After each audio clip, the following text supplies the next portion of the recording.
I think the most important thing for me is to know if I were to be gone tomorrow, I would hope that, the fact that I would put my heart behind something, and that's people and their well-being, that's all I would love to be remembered for.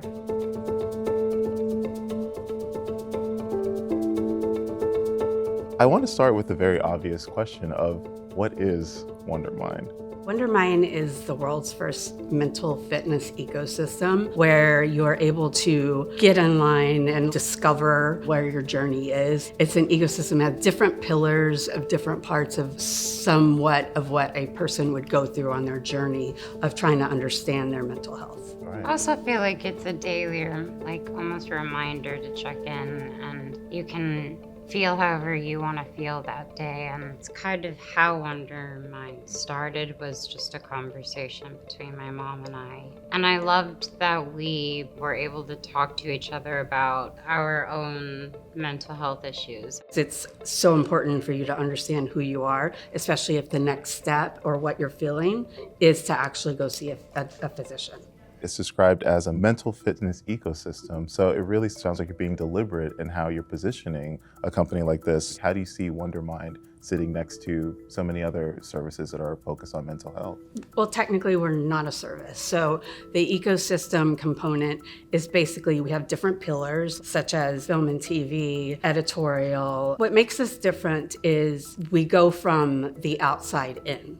So we are really setting up what our company is by what the consumer needs, instead of us giving them what we think they need. There is this loneliness epidemic, and we collectively had trauma together with COVID, and there's even generations that know nothing but quarantine. So like when people, they mention, all the new therapy, it's always been there. We just have more access to it. We need to find like that collective answer since we had the collective drama. So I feel like all companies that are exploring the mental health space need to work together.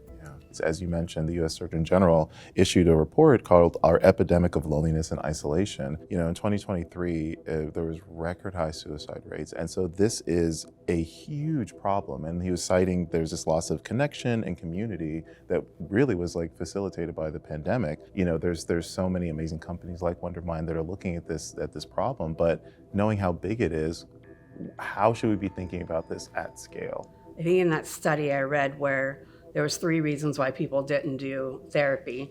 They didn't think it worked, they didn't have time, and they didn't have their insurance. Yes. Not one company is going to have the solution, and we hope to spearhead a community and a society that is going to embrace what that means to democratize and to be able to give some of we'll do worksheets on ours, and then another company that actually has doctors that you can talk to, and kind of really figuring out that system. So there is time.